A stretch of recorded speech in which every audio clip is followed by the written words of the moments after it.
Assalamualaikum warahmatullahi wabarakatuh. Waalaikumsalam warahmatullahi wabarakatuh. Selamat pagi dan salam sejahtera bagi kita semua. Yang terhormat Bapak Kepala Sekolah UPT SD Negeri Sumber Kembar 2, beliau Bapak Sugeng Wahyudi SPD, dan selaku calon guru penggerak Angkatan 11 Kabupaten Blitar.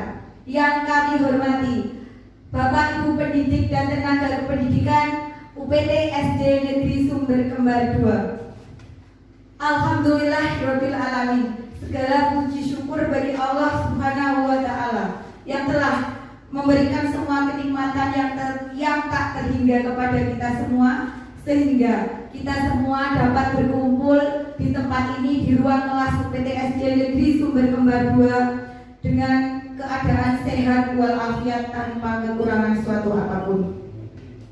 Kedua kalinya yaitu sholawat serta salam semoga senantiasa kita curahkan kepada junjungan kita Nabi Muhammad SAW yang telah kita nantikan syafaatnya di hari kiamat nanti.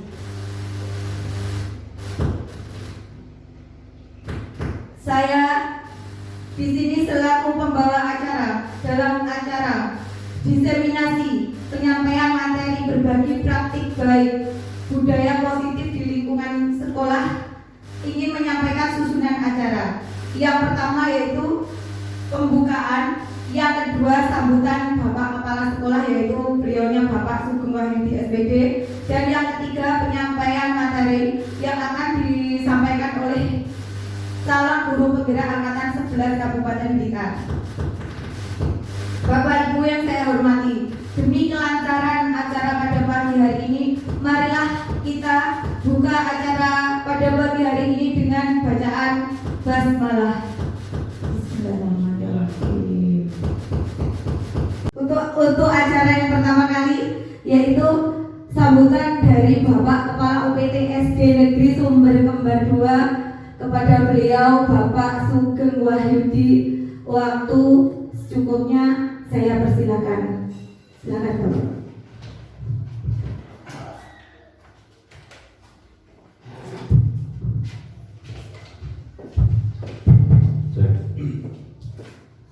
Assalamualaikum warahmatullahi wabarakatuh. Yang terhormat Bapak Ibu guru, pendidik dan tenaga pendidik UPT SD Negeri Sumber Kembar 2. Pertama-tama marilah kita panjatkan puji syukur kehadirat Tuhan Yang Maha Esa, yang mana pada kesempatan yang berbahagia ini kita dapat menjalankan aktivitas, kita dapat berkumpul di sini dalam keadaan sehat tanpa kurang suatu apapun. Sholawat salam semoga senantiasa tercurahkan pada junjungan kita Nabi besar Nabi Muhammad SAW yang kita nantikan syafaatnya di hari akhir nanti. Bapak Ibu yang berbahagia, di sini saya sebagai kepala sekolah terima kasih atas kesediaan Bapak Ibu Bapak Ibu guru, tenaga pendidik dan kependidikan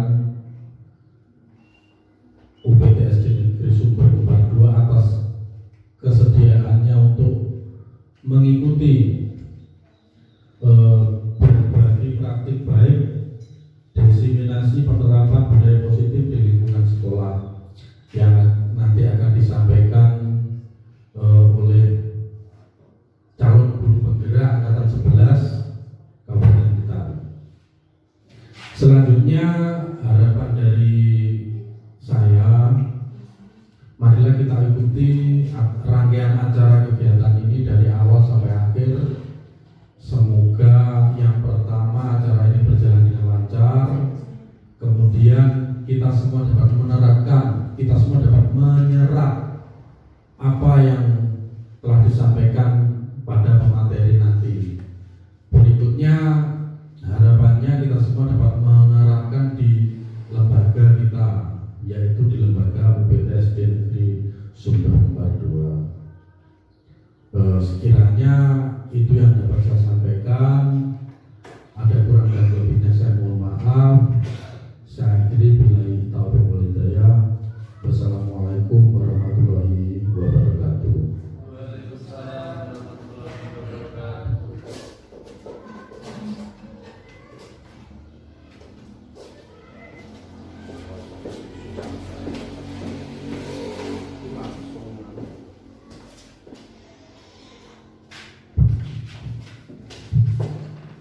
terima kasih kami sampaikan kepada Bapak Sugeng selaku Kepala Sekolah UPT SD Negeri Sumber Kembar 2 yang telah memberikan sambutan-sambutannya. Semoga dalam acara diseminasi kali ini kita dapat menyerap manfaatnya, menyerap materi yang nantinya akan disampaikan oleh calon guru penggerak kita, yaitu Bapak Sugeng, dan semoga nantinya kita dapat mempraktekannya pada lembaga kita masing-masing, ya Bapak Ibu. Untuk acara selanjutnya langsung saja penyampaian materi yang akan disampaikan oleh calon guru penggerak angkatan 11 Kabupaten Blitar, yaitu Bapak Sugeng Wahyudi sendiri selaku Kepala UPT SD Negeri Sumber Kembar 2 tentang budaya positif di lingkungan sekolah. Di lingkungan kelas dan lingkungan sekolah, ya Bapak Ibu, dan nantinya kita dapat sebagai peserta diseminasi kita dapat menerapkannya di lingkungan sekolah kita masing-masing. Harapannya seperti itu, ya Bapak Ibu. Langsung saja untuk selanjutnya, monggo Bapak pemateri Pak Sugeng, waktu secukupnya kami persilakan.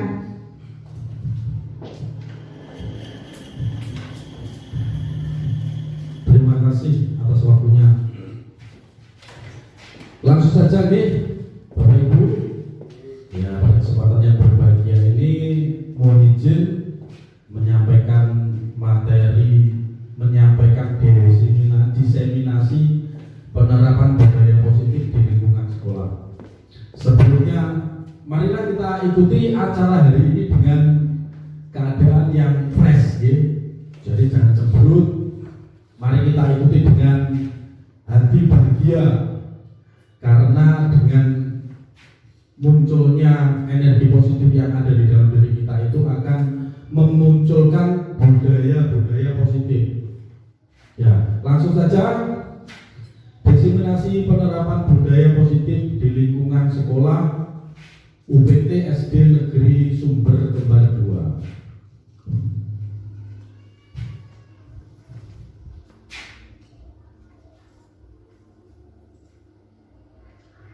Ya, materi yang pertama yaitu koneksi antar materi. Ini adalah konsep dari konsep modul awal, yaitu yang pertama filosofi pendidikan Ki Hajar Dewantara, kemudian nilai-nilai dan peran guru penggerak, selanjutnya visi guru penggerak, kemudian yang terakhir budaya positif.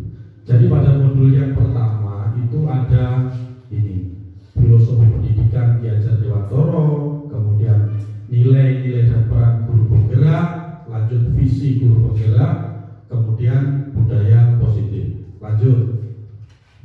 Ya, trilogi pendidikan Ki Hajar Dewantara, pembelajaran merdeka yang dapat menginternalisasi semboyan ing ngarsa sung tulodo, ing madya mangun karsa, tuturi handayani. Jadi trilogi pendidikan itu adalah trilogi pendidikan Ki Hajar Dewantara itu pembelajaran merdeka yang dapat menginternalisasi semboyan ing karsa sung tulodo, ing madya mangun karsa, tuturi handayani. Azas Ki Hajar Dewantara. Ki Hajar Dewantara pendidikan, filosofi pendidikan Ki Hajar Dewantara itu mempunyai azas pendidikan dan pengajaran merupakan usaha, persiapan dan persediaan untuk segala kepentingan hidup manusia, tidak dalam hidup bermasyarakat maupun hidup berbudaya dalam arti yang seluas-luasnya. Dasar pemikiran Ki Hajar Dewantara. Tujuan jadi Ki Hajar Dewantara itu memiliki dasar-dasar dalam pemikirannya, dalam mencetuskan filosofi. Yang tujuan pendidikan yaitu menuntut segala kodrat yang ada pada anak-anak, agar mereka dapat mencapai keselamatan dan kebahagiaan yang setinggi-tingginya, baik sebagai manusia maupun sebagai anggota masyarakat. Jadi tujuannya yaitu menuntun kodrat. Jadi ketika kita itu menjadi seorang pendidik, ngabani bocah, istilahnya dikte bocah, awakmu rono sampai ke sini, itu berarti apakah itu dapat dikatakan menuntun kodrat? Bisa dikatakan itu menuntun kodrat apa tidak, Bapak Ibu? Iya, tidak. Jadi yang namanya menuntun kodrat itu kita menuntut anak itu maunya bagaimana?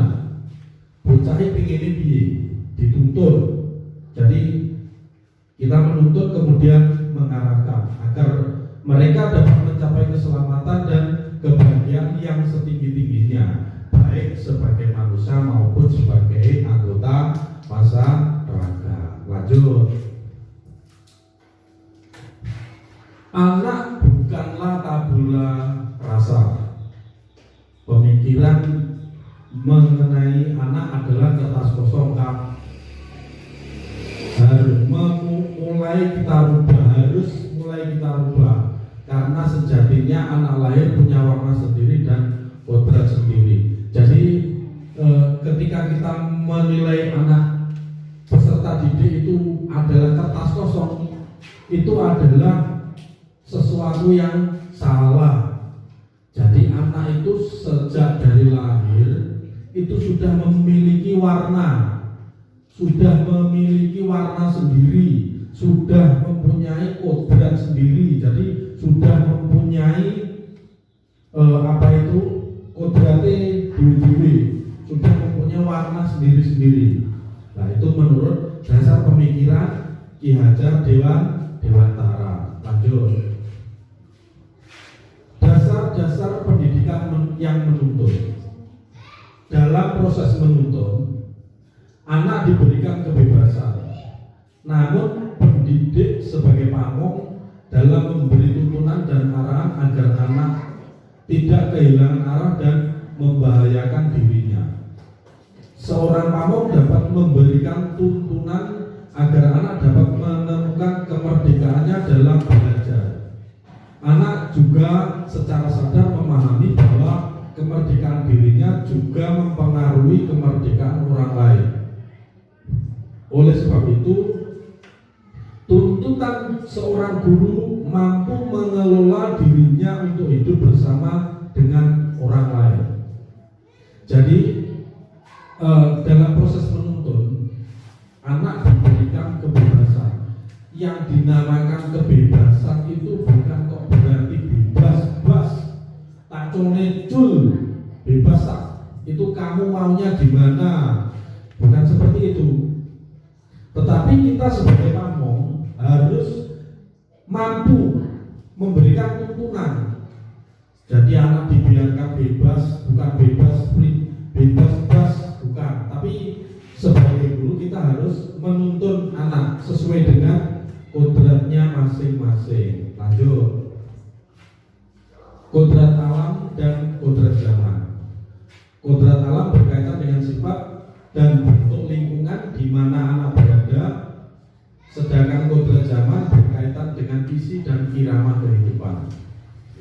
Yang dimaksud kodrat itu ada dua, Bapak Ibu. Kodrat alam dan kodrat zaman. Kodrat alam itu adalah kondisi di mana berkaitan dengan sifat dan bentuk lingkungan di mana anak berada. Jadi misalkan seperti di wilayah sekolah kita itu kodrat alamnya anak-anak seringkali melakukan seperti ngajinya di waktu sore. Tetapi kalau di daerah saya ngajinya malam. Ada yang mungkin di daerah lain itu ngajinya setelah isya itu. Kemudian sedangkan kodrat zaman berkaitan dengan isi dan irama kehidupan. Nah, seperti kalau kodrat zaman itu keadaan sebenarnya pada waktu itu sesuai dengan isi dan irama kehidupan. Misalnya ketika tahun 1990-an itu kodrat zaman yang berada di Indonesia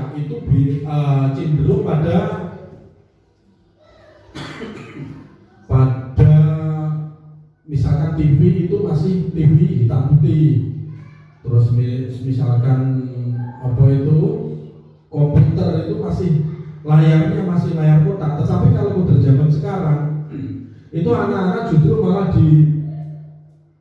sudah menggunakan HP Android, kemudian internet yang luas, kemudian penggunaan.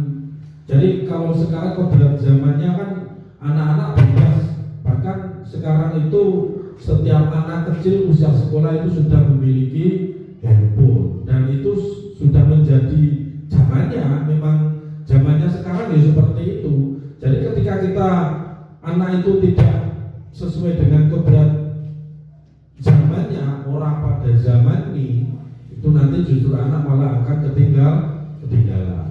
Baik, lanjut. Budi pekerti.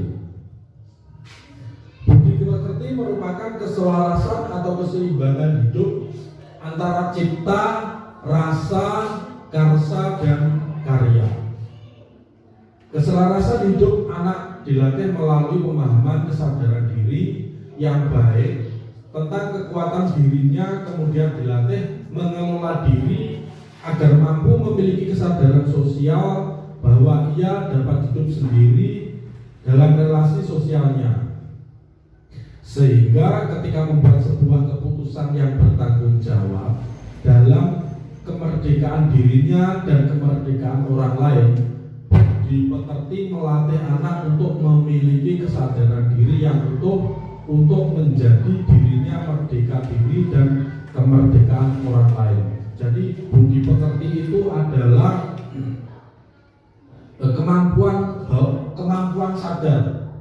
Jadi bukan kemampuan anak sing dipaksa-paksa, sing di istilahnya diarahkan, atau istilahnya anak itu ditambah-tambahi. Jadi budi pekerti itu adalah kemampuan anak sesuai keselarasan hidup. Nah, itu. Lanjut.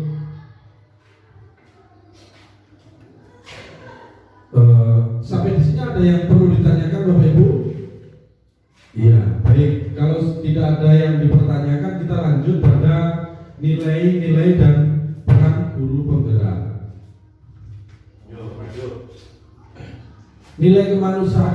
Nilai kemanusiaan atau kebajikan universal menuntut kekuatan kodrat manusia menggerakkan, manusia merdeka bergerak, kemudian manusia bergerak.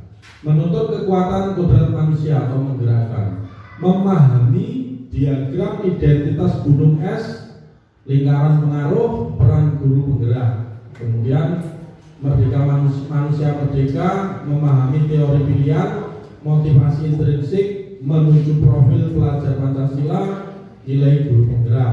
Kemudian manusia, memahami manusia, kerja otak, triun brain, berpikir cepat atau berpikir lambat, kebutuhan genetis, 5 kebutuhan dasar manusia, tahap tumbuh kembang anak atau psikososial. Lanjut. Nilai guru penggerak.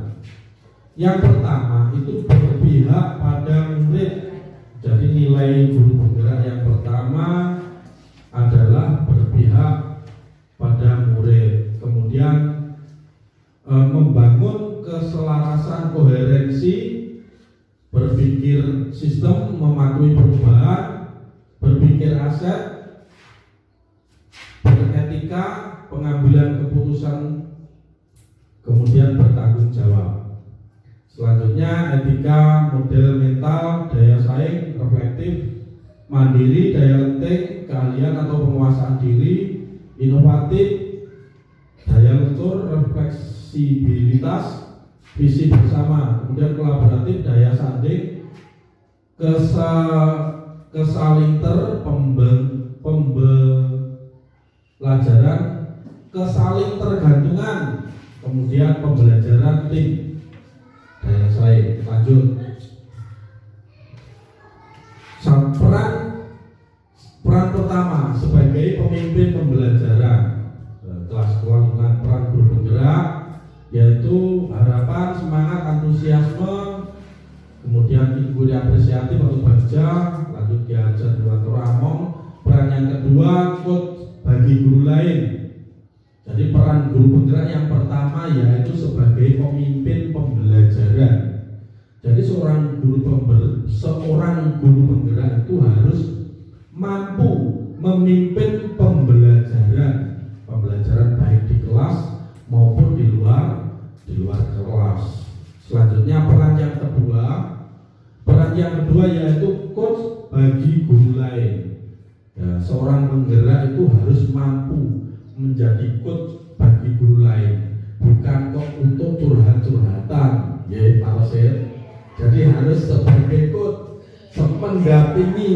Nah, kapasitas mendampingi di sini bukan kok curhat-curhatan. Jadi kita berbicara tentang perkembangan atau tentang apa? Tentang pembelajaran. Jadi ketika nanti menjadi coach malah coach curhat-curhatan itu saya rasa kurang pas, ya.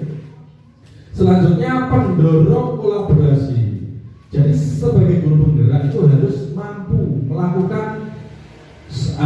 sebagai pendorong kolaborasi, yaitu kolaborasi dengan Bapak Ibu guru, kolaborasi dengan kepala sekolah, dengan sejawat, kemudian wali murid, tokoh adat, tokoh masyarakat, kemudian pemangku jabatan seperti pemerintah desa, lurah, kami tuo, pamong, dan mungkin kalau kita itu ranahnya ke KPP. Jadi kita harus mampu. Jadi seorang guru penggerak harus mampu sebagai pendorong kolaborasi dalam kolaborasi, yaitu lanjut. Kemudian yang keempat, sebagai seorang guru penggerak, peran seorang guru penggerak itu harus mampu mewujudkan kepemimpinan murid. Jadi guru penggerak itu harus mampu mewujudkan kepemimpinan murid. Lanjut, penggerak komunitas praktisi. Nah ini sebagai guru penggerak harus mampu menggerakkan komunitas praktisi. Komunitas praktisi itu apa ya? Komunitas praktisi itu adalah grup atau kelompok yang ada di sekolah itu yang beranggotakan dari elemen sekolah seperti Bapak Ibu guru, kepala sekolah, tenaga pendidik dan kependidikan, kemudian wali murid dan siswa. Kemudian kita lanjut pada visi prakarsa perubahan dan program baca. Lanjut Mas. Imajinasi tentang muridku di masa depan, yaitu menjadi pemimpin masa depan yang kompeten di bidang yang menjadi profesinya dan selalu mengedepankan dan mengamalkan profil pelajar Pancasila. Jadi begini, ketika kita menjadi seorang pendidik, kita harus mempunyai imajinasi kepada murid kita. Jadi kita harus mempunyai angan-angan, kita harus berangan-angan. Murid saya nanti mau saya bawa kemana? Murid saya nanti mau ingin jadi apa? Itu sebagai kita harus mempunyai mengimajinasi tentang murid kita di masa depan, agar itu menjadi tolak ukur bagi kita sebagai seorang pendidik. Nah, ketika kita tidak mempunyai imajinasi, ketika kita tidak mempunyai angan-angan, itu nanti kita akan sulit untuk mencapai tujuan. Jadi kita mengimajinasikan, piye yo muridku nanti arep tak dadekne opo, mau saya bawa kemana murid ini tadi. Jadi itu, lanjut. Kemudian memimpikan murid-murid yang tumbuh dan berkembang sesuai kodrat alaminya dan mampu beradaptasi sesuai dengan kodrat zaman dengan memegang teguh profil pelajar Pancasila. Lanjut. Saya selaku pendidik percaya bahwa sekolah UPT SD Negeri Sumber Kembar 2 memiliki murid yang berkarakter dan kompeten serta memiliki keunikan masing-masing.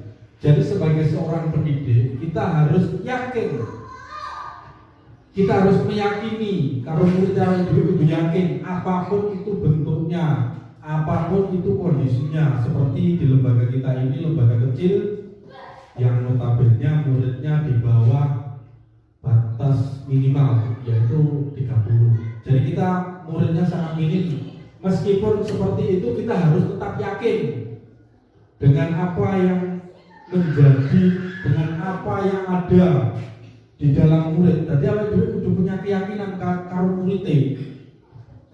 Ketika kita sudah meyakini, kita yakin murid saya ini mesti duwe karakter, murid saya itu memiliki keunikan masing-masing.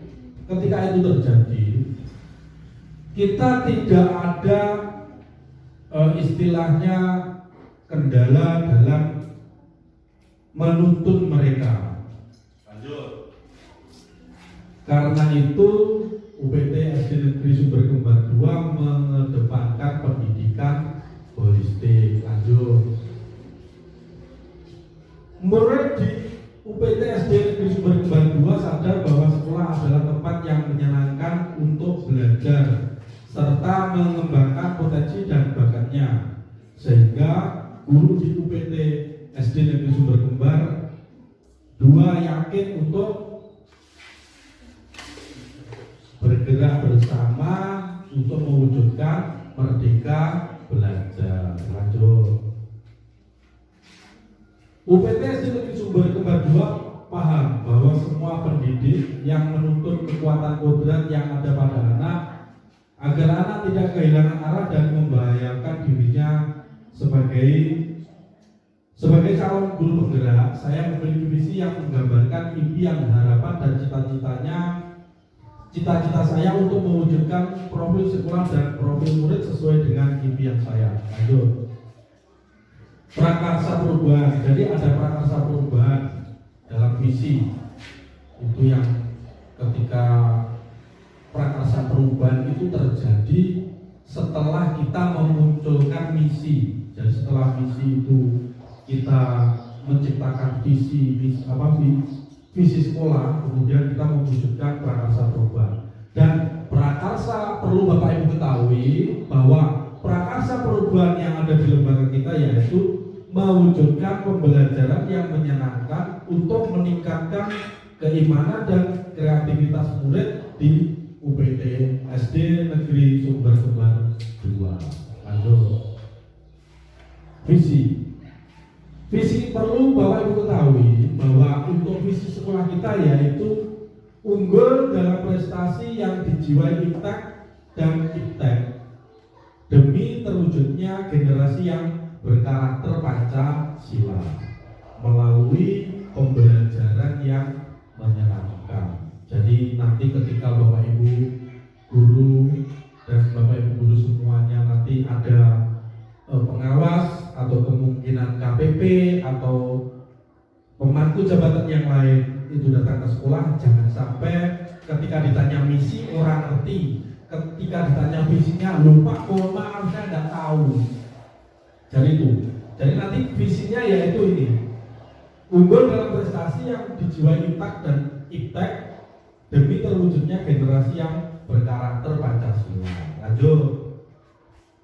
Program Bagja. Yuk, terus.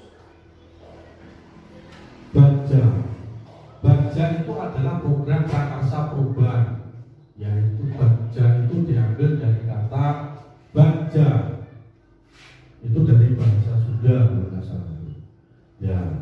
Yang pertama B, huruf B yaitu buat pertanyaan utama. Pertanyaan yang pertama yaitu apa yang bisa kita lakukan untuk membuat pembelajaran yang menyenangkan supaya dapat meningkatkan keimanan dan kreativitas murid. Tindakannya yaitu 1.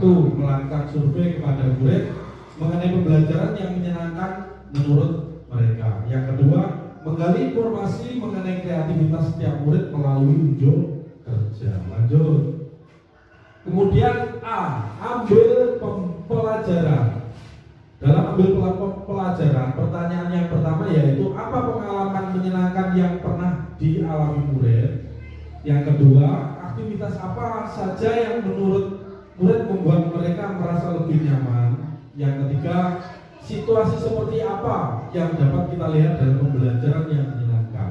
Tindakannya yaitu satu, meminta murid untuk menceritakan atau menuliskan pengalaman belajar yang menyenangkan. Jadi murid diminta untuk menceritakan dan menuliskan pengalaman yang menyenangkan, pengalaman belajar yang menyenangkan.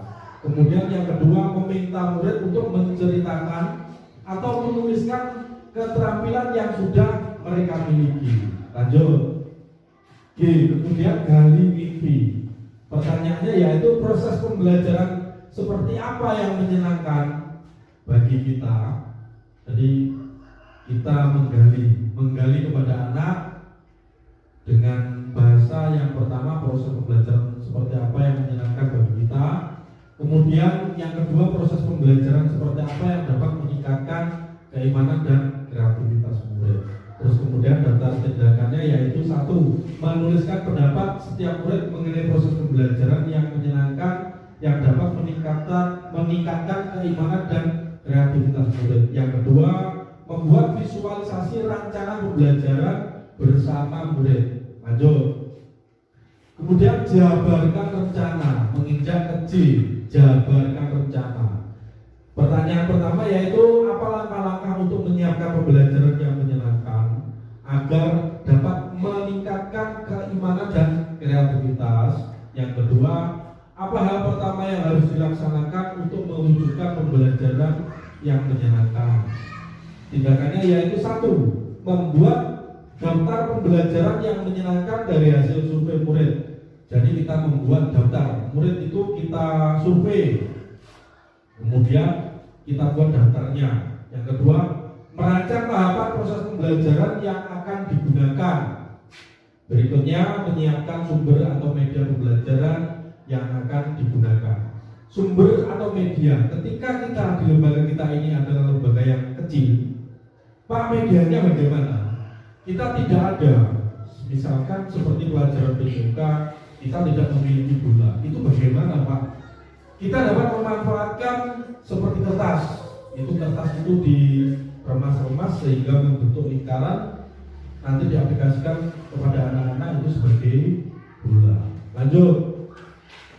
Atur eksekusi. Pertanyaannya yang pertama, siapa saja yang dilibatkan dalam mewujudkan pembelajaran yang menyenangkan untuk meningkatkan keimanan dan kreativitas murid? Yang kedua, apa peran masing-masing dari pihak yang dilibatkan dalam mewujudkan pembelajaran yang menyenangkan untuk meningkatkan keimanan dan kreativitas murid? Yang ketiga, apa rencana tindak lanjut yang akan menyenangkan untuk meningkatkan keimanan dan kreativitas murid? Ya, tindakan kita yaitu menyusun deskripsi dari pihak-pihak yang dilibatkan, misalkan dari wali murid, kemudian dari tokoh-tokoh masyarakat, itu bisa dilibatkan. Kemudian yang kedua, mengajak rekan sejawat untuk melakukan observasi dari kolaborasi terhadap program yang akan diterapkan. Yang ketiga, melakukan refleksi di setiap akhir kegiatan pembelajaran. Kemudian yang keempat, mengembangkan rencana tindak lanjut. Lanjut. Nah, ini sebagai dokumentasinya. Yuk lanjut. Ya, sampai di sini ada yang Bapak Ibu mungkin belum dipahami. Monggo silakan nanti ketika ada yang belum dipahami. Oh iya, baik, kita lanjut pada budaya positif di lingkungan sekolah. Budaya positif itu yang pertama adalah kita dengan disiplin positif. Makna kata disiplin dimaknai menjadi sesuatu yang dilakukan seseorang pada orang lain untuk mendapatkan kepatuhan. Kita cenderung menghubungkan kata disiplin dengan ketidaknyamanan. Jadi begini Bapak Ibu, ketika kata disiplin itu banyak sekali disalahartikan dengan ketidaknyamanan. Misalkan seperti mohon maaf ketika kita disiplin dalam berangkat ke sekolah, kedatangan kehadiran sekolah itu sebenarnya tidak perlu kita ungkapkan. Misalkan seperti kepala sekolah itu matur, ayo sesuk teko isu, ayo sesuk dan teko terus mari ngono baris di sana, itu sebenarnya tidak perlu dilakukan. Karena ketika itu dilakukan itu merupakan sebuah ketidaknyamanan bagi orang lain. Jadi bagaimana Pak untuk menyikapi hal itu? Kita menunjukkan dengan cara kita, dengan langsung melakukan praktek. Jadi kata disiplin itu sebenarnya tidak perlu kita ucapkan. Dengan disiplin ya tidak perlu. Cukup kita datang lebih awal, itu aja, nanti akhirnya Bapak Ibu guru nanti bisa menyesuaikan.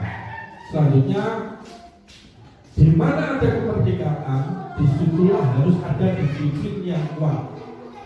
Sungguh pun disiplin itu bersifat self-disiplin, yaitu kita sendiri yang mewajibkan kita dengan sekeras-kerasnya.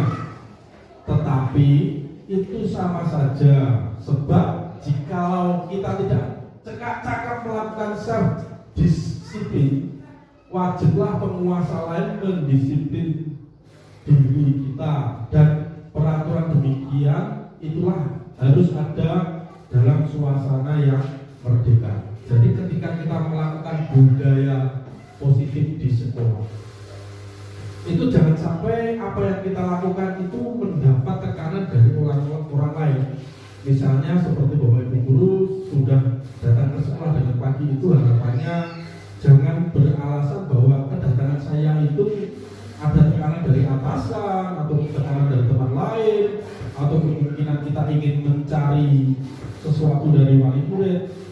Itu harapannya kedatangan kita itu memang timbul dari diri kita pribadi, timbul dari dalam diri. Yuk kita lanjut pada nilai-nilai kebajikan. Nilai-nilai kebajikan itu adalah nilai-nilai baik, tapi yang baiknya lebih nemen. Jadi kebajikan itu nilai yang bagus tapi bagusnya lebih tinggi. Jadi kualitas bagusnya itu sangat mendalam. Ya, yaitu itu. Profil pelajar Pancasila itu mempunyai 6 dimensi. Yang pertama yaitu beriman, bertakwa kepada Tuhan Yang Maha Esa, dan berakhlak mulia. Selanjutnya berkebinekaan global, bergotong royong, kreatif, bernalar kritis, dan mandiri. Nah, adapun nilai-nilai kebajikan seperti itu: peduli, rajin, integritas, dan perasaan hormat. Lanjut. Kemudian mengajar pada teori motivasi, hukuman, dan penghargaan serta restitusi. Teori motivasi. Apa tuh teori motivasi itu? Tujuannya untuk apa? Teori motivasi itu bertujuan untuk menghindari ketidaknyamanan atau hukuman. Selanjutnya, teori motivasi itu untuk mendapatkan imbalan atau penghargaan dari orang lain. Selanjutnya, untuk menjadi orang yang mereka inginkan dan menghargai diri sendiri dengan nilai-nilai yang mereka percaya. Berikutnya, hukuman dan penghargaan. Hukuman merupakan hukuman ada sesuatu yang dilanggar atau hukuman fisik. Misalnya anak-anak tidak memakai pakaian olahraga ketika pembelajaran olahraga, itu akan mendapatkan hukuman fisik. Kemudian penghargaan atau imbal balik atas yang telah dicapai. Misalkan ketika kita pembelajaran PKN, anak-anak siapa nanti yang nilainya bagus, yang mendapatkan 100, Bapak Ibu guru nanti akan memberikan kalian hadiah, akan memberikan kalian imbalan. Itu dalam bentuk misalkan diberikan uang, atau diberikan buku, atau diberikan tanda mata apa, itu imbalan penghargaan seperti itu. Kemudian yang selanjutnya yaitu restitusi. Restitusi adalah proses menciptakan kondisi bagi murid untuk memperbaiki kesalahan mereka, sehingga mereka bisa kembali pada kelompok mereka dengan karakter yang lebih kuat. Jadi kita ulas yang pertama dulu Bapak Ibu. Teori motivasi. Teori motivasi itu bagaimana? Teori motivasi itu kita memberikan motivasi kepada anak-anak. Jadi ketika anak-anak mengikuti pembelajaran, anak tersebut merasa malas atau mungkin anak tersebut kurang nyaman, kita memberikan motivasi. Tapi itu hanya motivasi saja. Jadi hanya memberikan penguatan saja. Anak-anak, sabsi A, kenapa kamu tidak bisa mengikuti pembelajaran dengan kamu? Harusnya kamu itu mengikuti pembelajaran dengan semangat, tapi itu hanya kita memberikan motivasi saja. Jadi untuk motivasi itu anak-anak tidak dapat mencari kesalahannya sendiri dan mencari solusinya sendiri. Berikutnya hukuman dan penghargaan. Hukuman, ya, jadi itu hukuman seperti hukuman tadi saya sampaikan di depan. Ketika misalkan anak-anak itu mengalami ketika pembelajaran PJUK, anak-anak tidak membawa kaos, itu hukuman. Gurunya memberikan hukuman baik dalam bentuk fisik ataupun dalam bentuk fisik. Jadi misalkan anak-anak disuruh berlari, anak-anak disuruh push up, atau mungkin mengitari lapangan berapa kali, seperti itu. Kemudian penghargaan, imbal balik atas yang telah dicapai. Seperti disampaikan di depan tadi, penghargaan itu adalah bentuk reward, ya, bentuk penghargaan atas apa yang diraih oleh peserta didik. Kemudian yang selanjutnya restitusi, yaitu itu. Jadi ketika restitusi itu adalah perbuat suatu kegiatan itu yang mencari kesalahan anak. Jadi anak itu ngerti kesalahan diri. Kemudian anak itu kita menanyakan sebabnya, nyapo, terus kemudian cara mengatasinya bagaimana, kemudian itu hukumannya apa ketika kamu, terus kemudian anak itu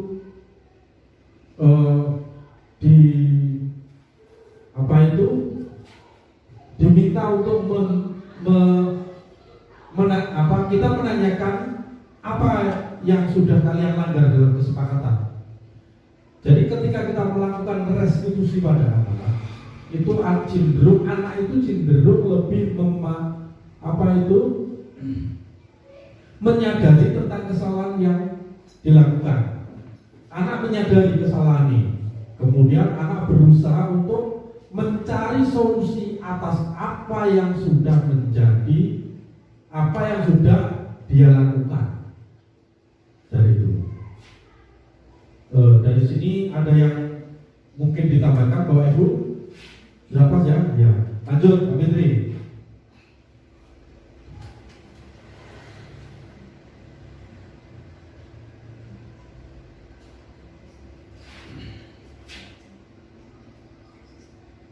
Ya. Kita menginjak kepada kebutuhan dasar manusia.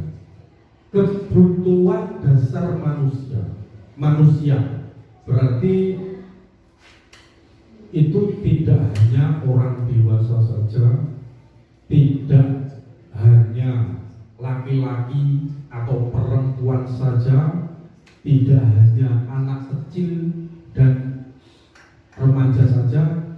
Jadi kebutuhan dasar manusia itu, manusia yang dikatakan manusia itu yang laki-laki, yang perempuan, yang kecil, yang besar, yang tua, dan yang muda. Itu rata-rata mempunyai kebutuhan dasar seperti ini. Yang pertama yaitu kebutuhan bertahan hidup. Berikutnya kasih sayang dan rasa memiliki. Berikutnya kebebasan, kesenangan, kemudian yang terakhir yaitu penguasaan. Lanjut Pak Putri. Restitusi atau 5 posisi kontrol. Jadi dalam restitusi itu ada 5 posisi kontrol. Yang pertama yaitu sebagai penghukum, sebagai pembuat rasa bersalah, kemudian sebagai teman, yang selanjutnya sebagai pemantau, kemudian yang terakhir sebagai manajer. Yuk lanjut. Ini adalah gambar segitiga restitusi. Jadi segitiga restitusi. Adapun tahapan segitiga restitusi itu yang pertama yaitu validasi tindakan yang salah.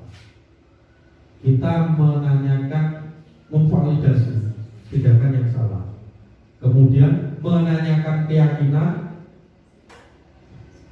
Yang terakhir yaitu menstabilkan identitas. Seperti validasi tindakan yang salah itu kata-katanya contohnya, kamu tentu punya alasan mengapa melakukan itu. Jadi ketika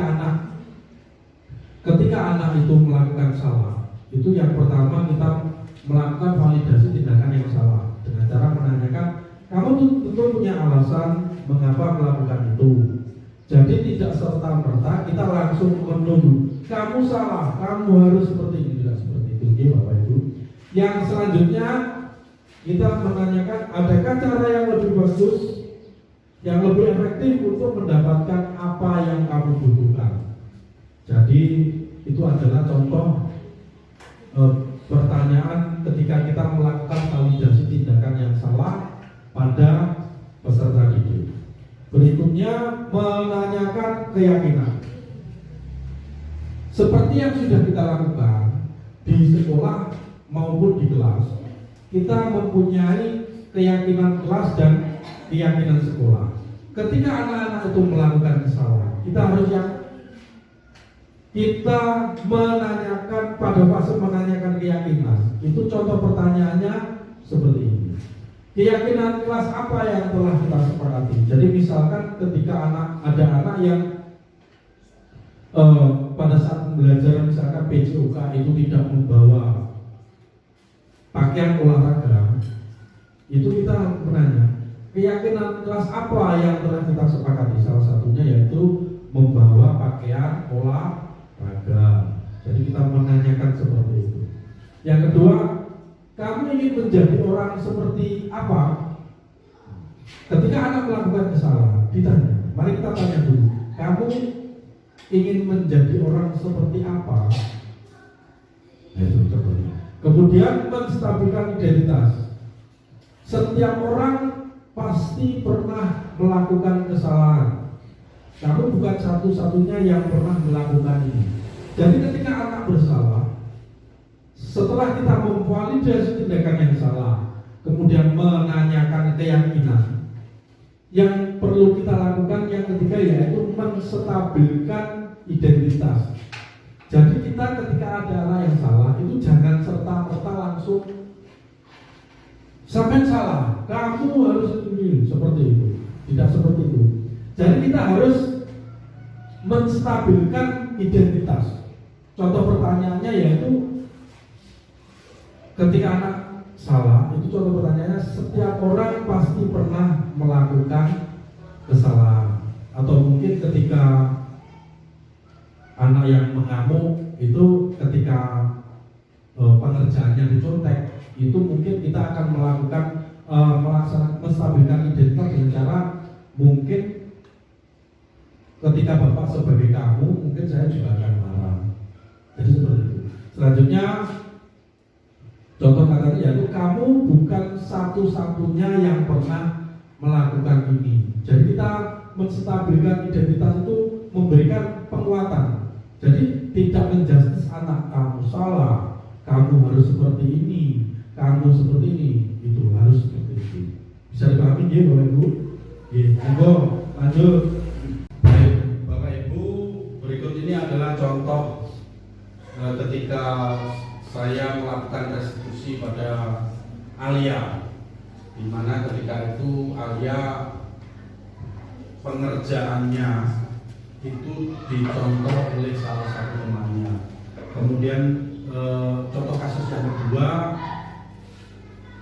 Fadli itu datang ke sekolah terlambat. Mari kita simak videonya. Ya, silakan masuk. Kursinya diambil. Ya. Ya, silakan duduk. Ada Pak menurut saya. Tadi Bapak mendapatkan laporan dari ketua kelas. Kamu lagi bertengkar ya? Iya Pak. Kenapa? Karena Awang mencontek PR saya Pak. Oh, begitu. Ya wajar lah kalau kamu marah. Tidak apa-apa.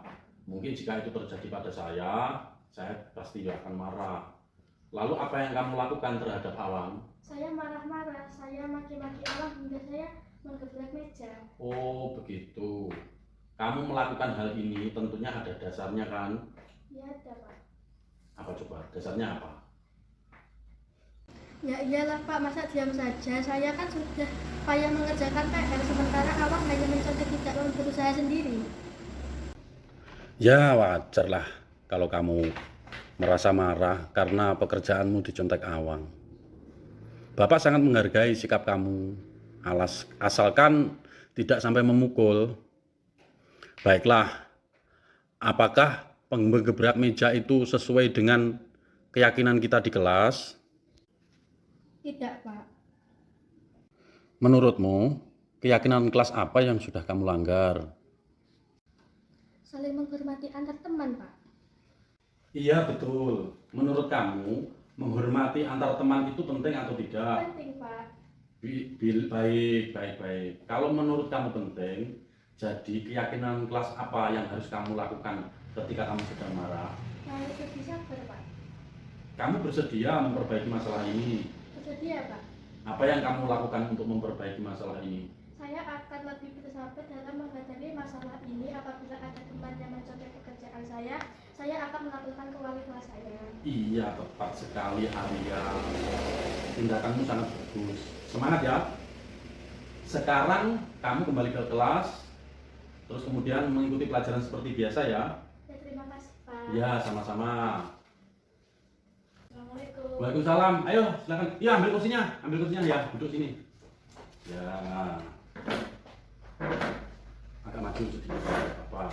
Fadli, saya dengar kamu sering datang terlambat ya. Iya Pak.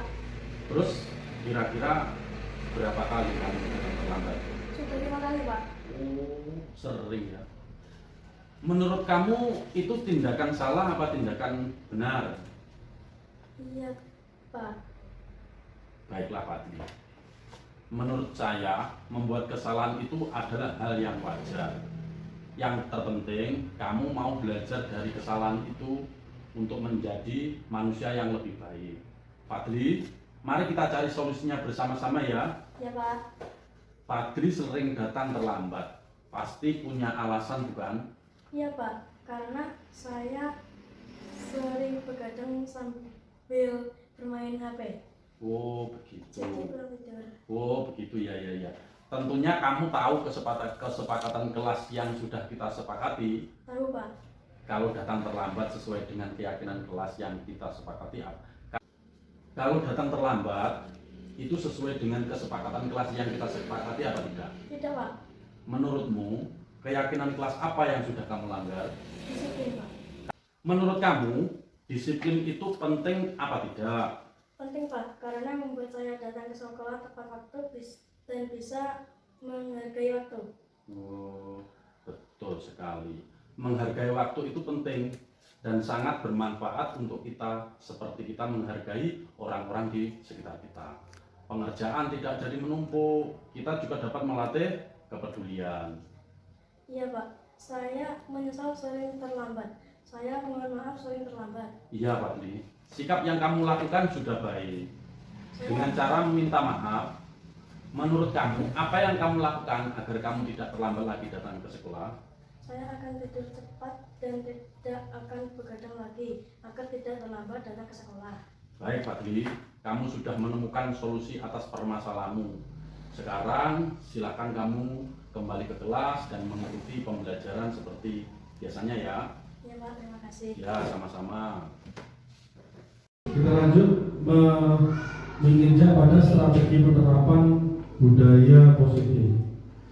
Strategi penerapan budaya positif itu melalui kalau di sekolah itu melalui keyakinan kelas dan melalui keyakinan sekolah. Melalui keyakinan kelas, keyakinan sekolah, terus kemudian sopan santun, kedisiplinan dan pengikhlasan. Lanjut. Budaya positif di UPT SD Negeri Sumber Kembar 2. Jadi perlu kita ketahui bersama, sekedar mengingatkan kembali bahwa beberapa budaya-budaya positif yang sudah terjadi di lembaga kita itu seperti ini. Apel pagi dalam penerapan PBB dan mengingatkan budaya positif, salah satunya apel pagi yang menerapkan kedisiplinan murid, kemudian proses pelaksanaan PBB, kemudian sopan santun ketika bersalaman dengan Bapak Ibu guru. Jadi apel pagi dalam penerapan PBB dan mengingatkan budaya positif. Jadi kita tinggal dalam hariannya kita tinggal menebarkan Pak Kuto, ya. Jadi kita menebarkan budaya positif yang sudah terjadi, ya, diantaranya seperti itu tadi. Kemudian proses pembelajaran kesepakatan di kelas, yaitu kedisiplinan, bullying, sopan santun, gotong royong, kemandirian. Misalnya kedisiplinan itu ketika di keyakinan kelasnya, budaya positifnya yaitu contohnya apa saja? Kedisiplinan, datang tepat waktu, kemudian pulang tepat waktu dan lain-lain. Terus kemudian bullying, dengan menghindari bullying, baik Bapak Ibu guru maupun dari peserta didik. Karena banyak sekali kita jumpai ketika di sekolah itu anak-anak sering memanggil temannya dengan sebutan nama orang tuanya. Jadi itu harapan kita semua, mari kita hapus seperti itu. Kemudian sopan santun. Sopan santun dalam hal ini ketika pembelajaran di kelas yaitu salah satunya dengan berbicara yang baik ketika berbicara dengan guru, kemudian berpakaian yang rapi, itu termasuk sopan santun. Berikutnya gotong royong. Ketika kita di sekolah, bentuk gotong royong itu biasanya dalam bentuk membersihkan kelas, kemudian membersihkan halaman sekolah dan lain-lain. Kemudian kemandirian itu dalam mengerjakan pekerjaan kita harus mandiri. Selanjutnya kolaborasi dengan orang tua, pembentukan paguyuban sekolah, dan call center aduan 24 jam dengan guru kelas.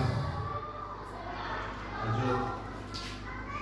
Nah ini contohnya apel pagi, penerapan PBB, kemudian budaya positif yang lainnya, bersalaman senyum senyum, saling sapa ketika kita hendak masuk ke dalam lingkungan sekolah.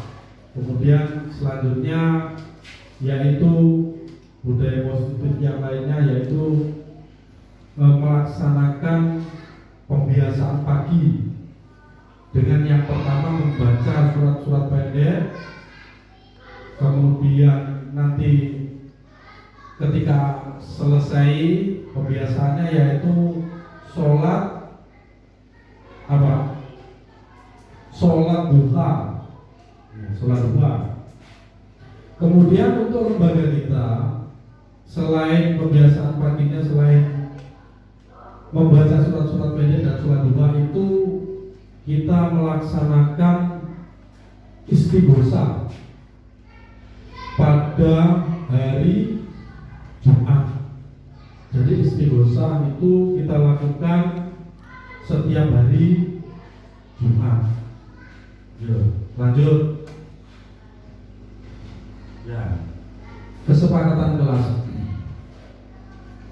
Jadi ketika kita mengajar, ketika kita berada di dalam kelas, itu sebaiknya kita mengadakan kesepakatan kelas bersama anggota kelas, di mana di situ terdapat bapak ibu guru yang mengajar pada saat itu dan anak-anak yang menerima pembelajaran.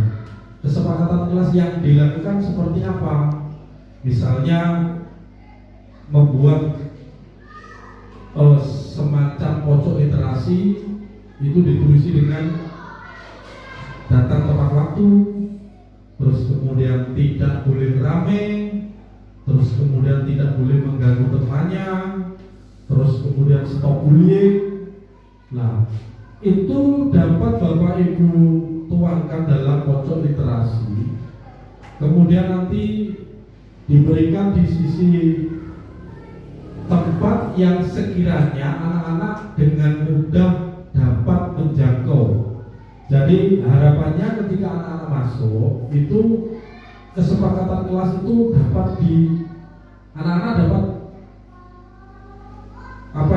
melihatnya dengan jelas.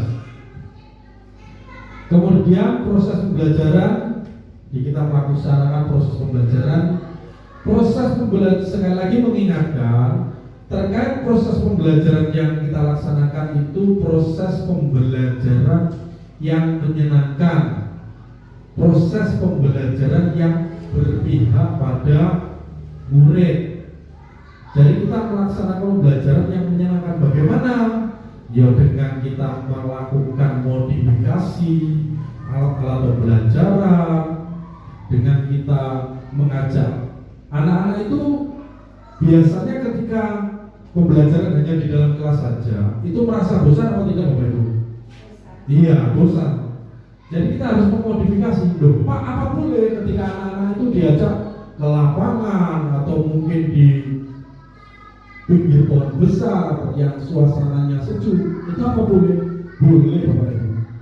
Jadi kita bisa melaksanakan pembelajaran di mana saja. Jenengan tidak perlu hanya di kelas saja, karena nanti anak-anak justru akan bosan. Kemudian merdeka belajar. Merdeka di sini bukan kok bebas sebebas-bebasnya cul karmu, bukan. Jadi anak-anak diberikan kebebasan untuk belajar, diberikan kebebasan untuk mengaktualisasikan jiwanya. Wes, kok bebas, bukan. Jadi anak-anak tetap menuntut, Bapak Ibu guru sebagai pengajar tetap menuntut dengan anak-anak untuk memenuhi belajar sesuai dengan kodratnya masing-masing. Baik Bapak Ibu, kita menginjak pada kolaborasi. Kolaborasi yang sudah kita lakukan yaitu kepada pemangku kebijakan seperti desa. Dalam hal ini kita bersifat sharing terkait perkembangan keberlangsungan lembaga kita.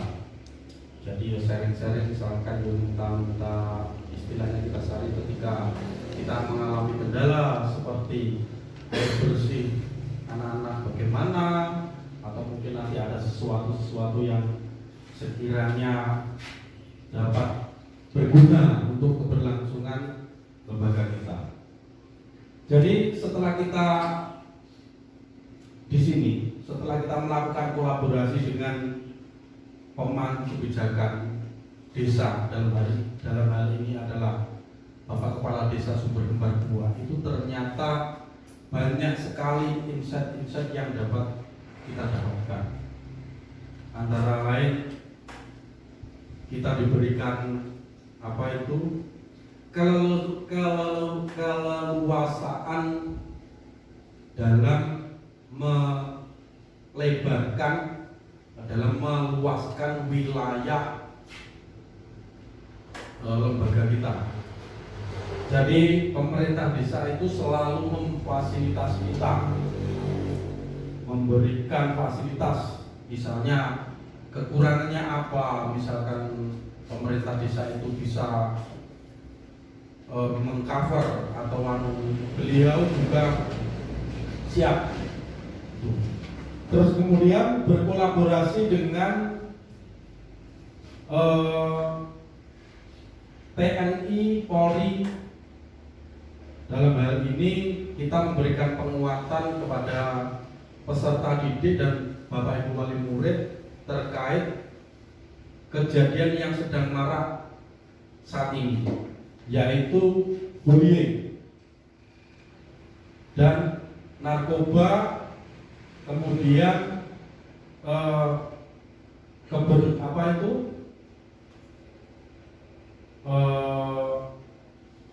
inrasisme. Jadi itu adalah ranahnya Bapak polisi dan Bapak tentara. Jadi ketika itu kemarin kita kan mendapatkan materi-materi yang sangat luar biasa terkait perkembangan anak-anak. Antara lain kemarin itu kita mendapatkan rasisme, terus teroris itu intoleransi, kemudian bullying. Banyak sekali disampaikan pada Bapak polisi dan Bapak tentara. Jadi kita melakukan kolaborasi dengan mereka itu sangat luar biasa ternyata. Dan ketika kita tidak membuka hati terlebih dahulu, mereka tidak mengetahui apa kendala-kendala yang kita hadapi di dalam lembaga. Pada kenyataannya ketika kita melakukan MOU, melakukan kolaborasi dengan Bapak TNI Polri, beliau-beliaunya langsung sigap, terbukti dengan langsung terjun langsung ke lembaga, kemudian memberikan penguatan kepada anak-anak terkait apa yang sudah saya sampaikan di depan. Kemudian yang selanjutnya berkolaborasi dengan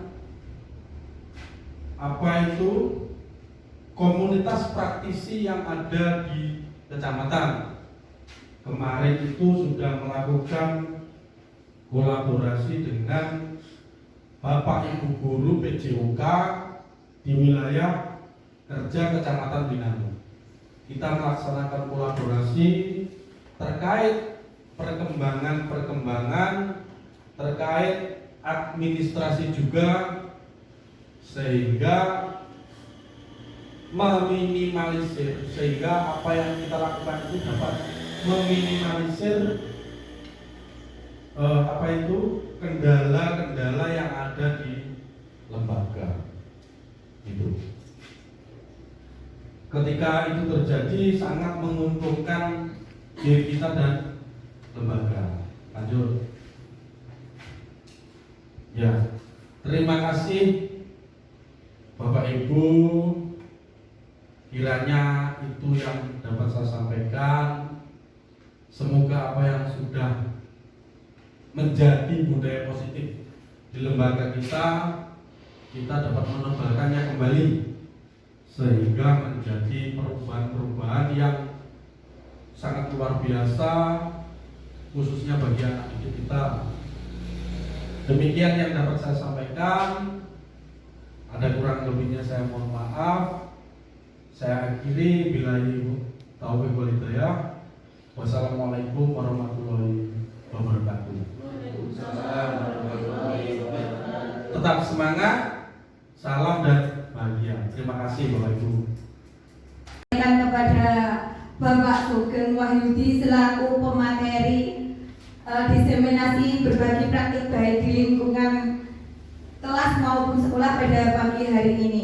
Seperti yang kita ketahui Bapak Ibu bahwa tadi Bapak Sugeng telah menyampaikan tentang pendidikan. Pendidikan menurut Ki Hajar Dewantara, diantaranya beliau tadi menyampaikan apa arti definisi pendidikan menurut Ki Hajar Dewantara, tujuan pendidikan, serta dasar-dasar pendidikan. Selain itu Bapak Ibu dan masih banyak lagi yang beliau tadi sampaikan dan semuanya sangat bermanfaat bagi kita semua sebagai peserta. Di antaranya beliau tadi juga berbagi praktik baik, mencontohkan praktik baik apa yang harus kita lakukan di lingkungan kelas maupun di lingkungan sekolah untuk kita sebagai tenaga pengajar atau guru di lingkungan pendidikan. Selain itu beliau tadi juga mencontohkan tentang video anak yang berperilaku kurang baik dan beliau juga memberikan arahan-arahannya. Dan tentunya itu sangat bermanfaat sekali bagi kita Bapak Ibu untuk kita bisa mempraktikannya atau mencontohnya di lingkungan kerja kita, di lingkungan sekolahan kita masing-masing. Baik Bapak Ibu, demikian tadi acara pada pagi hari ini sudah mencapai puncaknya. Tapi sebelum itu, supaya apa yang kita terima pada pagi hari ini mendapatkan berkah dan bermanfaat bagi kita semua, tidak lupa kita berdoa dulu.